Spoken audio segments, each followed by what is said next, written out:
You're standing in the middle of a medieval street. The air is thick with the stench of smoke, sweat, and something far worse, something so foul it makes your stomach twist. A man shuffles past you, hunched under the weight of a wooden bucket, dripping with filth. His clothes are ragged, his hands blackened, his eyes hollow. And here's the strangest part. This isn't punishment. It's his job. Before we go deeper, if you love untold stories of medieval Europe, make sure you subscribe right now. These hidden files drop every week, okay? Tell me in the comments, where in the world are you watching from? Now, back to the filth.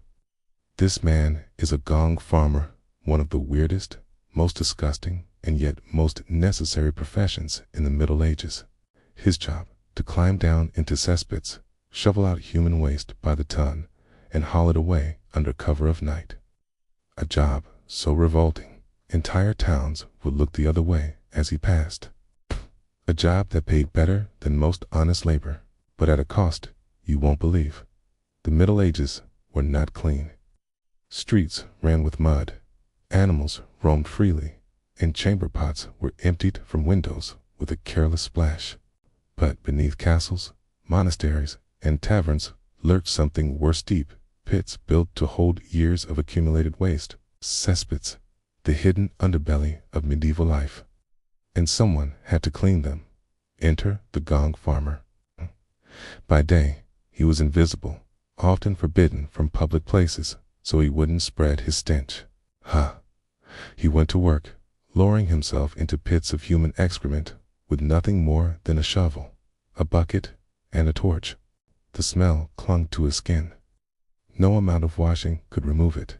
His neighbors avoided him. His children, if he had any, carried the shame of his profession.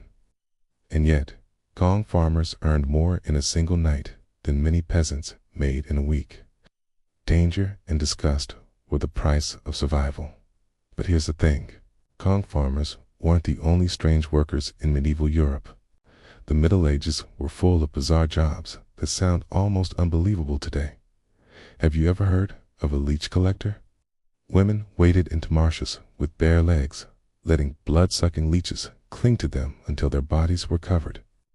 They'd peel them off, drop them into jars, and sell them to physicians for medical purposes.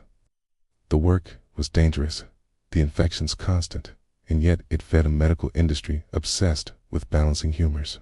Or what about the sign eater? When someone died, families in parts of Europe would pay a poor villager to eat bread and drink ale placed on the corpse's chest. By consuming the food, the sin eater was believed to absorb the dead person's sins, carrying them away. Imagine being so desperate for food that you took on not just the stench of death, but the weight of eternal damnation. Strange, disturbing, and yet completely real. But if you think that's the weirdest medieval work, wait until you hear about the job that required sticking your hands into something even deadlier than human waste. Let's go back to the streets. Imagine you're a rat catcher in a plague-ridden city. Bells of the church toll endlessly. Carts piled with corpses rumble past. Hey, and yet here you are, chasing rats with nothing but a stick, a sack, and maybe a terrier. People hate you, but they need you. Rats carried fleas, and fleas carried the Black Death. Your job wasn't glamorous. It wasn't safe. But every rat you caught meant a chance, however small, that another family might live. Then there were knocker-ups of the dead men who dragged corpses from houses during outbreaks, piling them into carts to be buried in mass graves. The pay was higher than farming, but so was the risk. One slip, one cough, and you joined the very bodies you carried. And still, some jobs were more humiliating than dangerous. Imagine being a fuller worker in the textile trade whose job was to tread on newly woven cloth, soaking it in stale urine to soften and clean the fibers, day after day, hour after hour, stomping barefoot in vats of warm, reeking liquid. Or worse, the treadmill operator. Yes, a human being, strapped into a massive wooden wheel, like a hamster, walking endlessly to power mills or lift heavy stones for cathedral construction. Everywhere you turn in medieval Europe, you find lives defined by work we can barely imagine today. But there was one job that terrified even the toughest peasants. It's a job that was both sacred and cursed: the medieval executioner. At first, you might not think of it as a weird job. Executioners weren't seen as noble enforcers of justice. They were outcasts, cursed by the very society that demanded their work. Executioners and their families often lived on the edges of towns, banned from churches, markets, and guilds. Children of executioners were forced to marry within their own families or with other clean professions like gong farmers or gravediggers. And yet, the executioner held terrifying power. When he walked through the square, people averted their eyes, but when the day of judgment came, every eye turned to him.